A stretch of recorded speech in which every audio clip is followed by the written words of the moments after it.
Great, thanks, Mary. Congress, Steve Turner, moving Composite 1 on behalf of Unite. Congress, the economic challenges we face are political challenges in reality, and this debate is really about political ideas, choices, and of course priorities. For the Tories, state intervention in the market is a never abandoned socialist concept from a past era, never of course to return. And as far as industrial strategy is concerned, they wouldn't recognise one if it came up and punched them in the face. While their obsession, of course, with ideological economic model based on failed austerity remains the order of the day. For Labour, well, what a difference an election makes. Both the two elections that confirmed Jeremy Corbyn as the leader of our party and, of course, the recent general election. We saw Jeremy, John McDonnell and the team present a radical, popular, anti-austerity manifesto that laid out a vision of hope and opportunity supported by a new economic model. It was an interventionist programme to support UK business and pump-start investment, coupled with an industrial strategy to transform our economy. Colleagues, we can be proud of our role in that development, both inside our party, of course, but also in keeping alive the arguments for a real alternative to austerity inside our workplaces and our communities through fantastic organisations like the People's Assembly.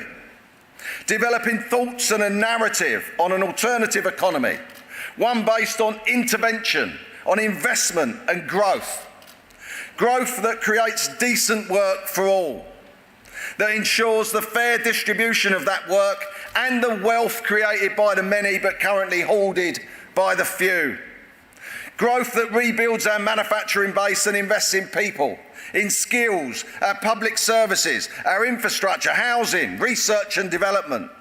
Growth that makes the most from the opportunities provided by technologies and shares the benefits of that technological advance.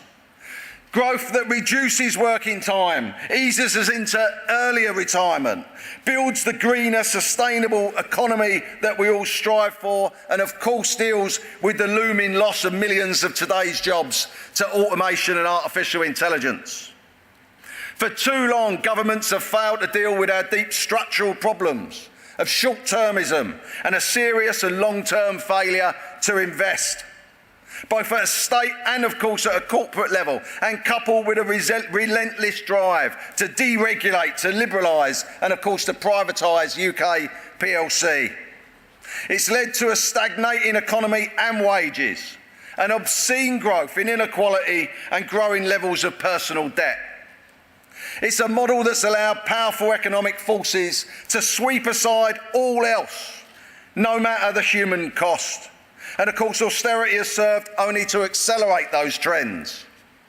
Austerity is a weapon, and it's a weapon that's being used to shrink the state, to dismantle our social fabric and the gains of our collective movement.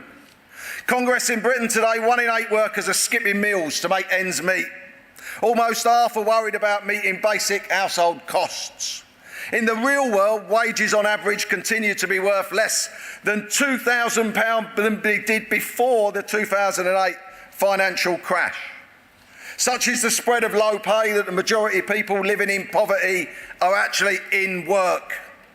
And within the next 5 years, of course, unsecured debt per household is set to hit record levels at over £15,000. And Congress, when we hear about the obscenities of nurses and other workers having to use food banks to get by, we know that something desperately needs to change. And of course we can win that industrially.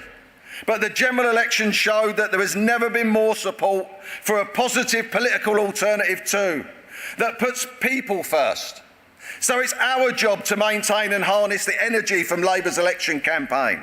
It's our job to build a strong, powerful trade union movement, to replace fear and despair with hope and opportunity, to defeat austerity industrially and, of course, politically, to win a Labour government that will transform the economy for the many, not the few. Congress, it's time for a better Britain for working people and a new economy that plans, intervenes and succeeds. I move.